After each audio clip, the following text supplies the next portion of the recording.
In the Church of Social Justice, white privilege is the equivalent of original sin. It's the theory that being white is the easy difficulty setting on the game of life. With this skin color, you'll be better treated by police, be guaranteed a better future, and overall just have a world revolve around you in a sunny paradise of the societal oppression of people who don't look like me. So then why is the government forcing me to pay thousands of dollars to support programs I can't benefit from while I'm buying the cheap toilet paper?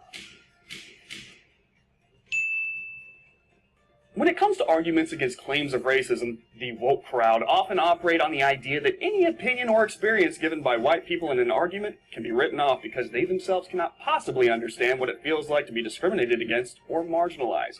And despite white people having to go through poverty, legal troubles, and educational difficulties like everyone else, in fact, more so in many instances as you'll come to see, race-obsessed folks like to claim that everything white people go through is somehow not as difficult as other races have it. Take this racist explanation by this popular YouTube video about the subject.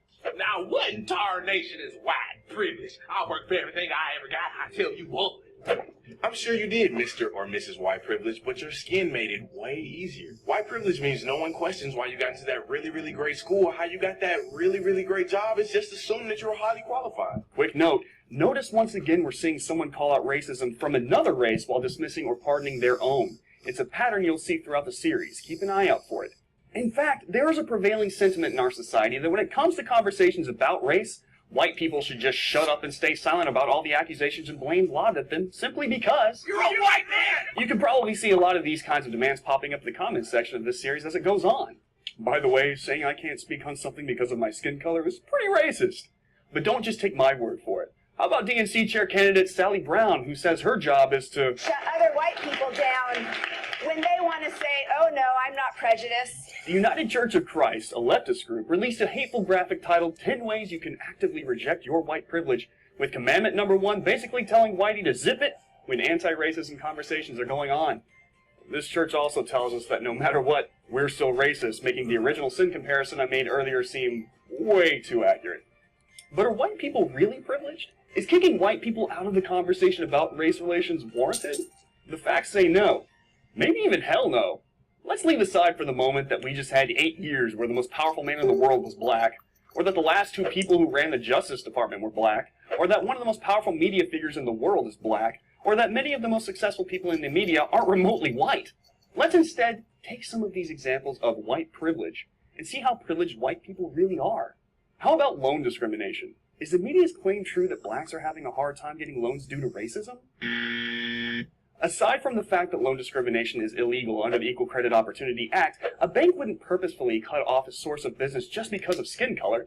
It's bad business, and someone with better business practices would swoop in, take their market, and become far more successful. To be fair, many banks deny loans simply off the fact that they doubt the lendee will be able to pay off their loan. In fact, it was government, including the one led by Barack Obama himself, that put regulatory pressure on banks to provide subprime mortgages specifically for minorities that couldn't afford them, putting them and everyone else in worse shape. But all that aside, minority groups have the privilege of being given loans just for having a skin tone that's not white. Whites don't get this kind of privilege. But what about college admission? Do white kids have it easier when getting accepted in college? First off, just like there are housing grants for minorities, there are minority grants for attending university. Any grant considered specifically for white people would be labeled as racist without a second thought.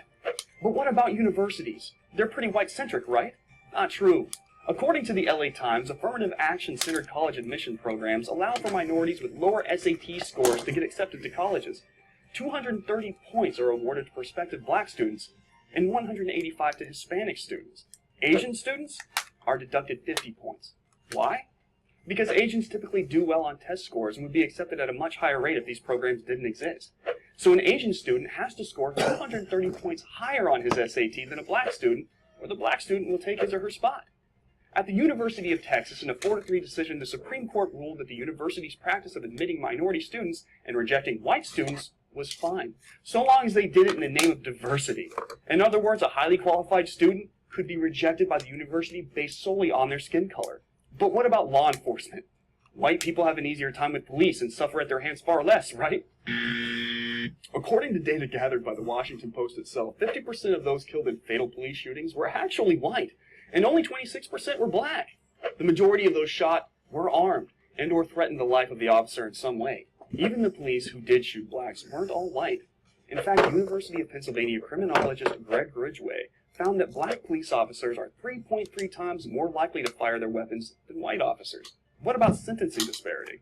A 1994 Justice Department survey of felony cases from 75 of the nation's largest urban areas found that blacks had a higher chance of not being prosecuted for a crime and less of a chance of being found guilty during trial.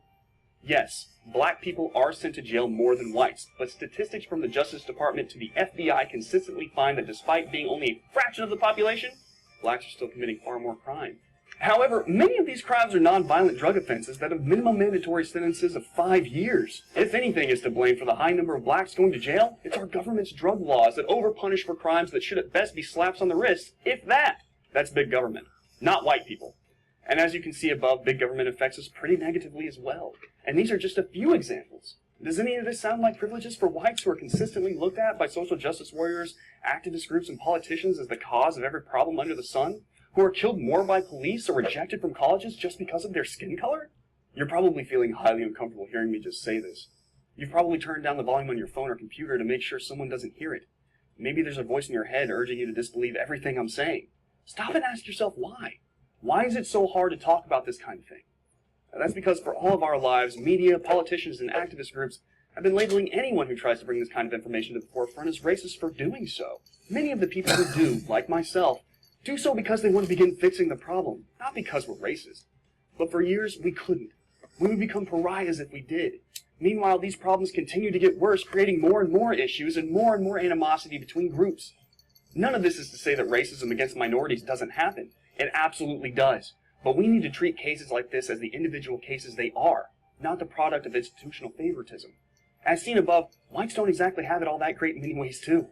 We need to begin dismissing the idea that whites have privilege as the lie that it is, and allowing everyone of every color to come to the table and have their say. In the end, the concept of white privilege is not a solid look at how society treats people with different skin colors. It is merely a silencing tactic used to squelch argument and promote ignorance. So, white privilege? Not really a thing. Now let's talk.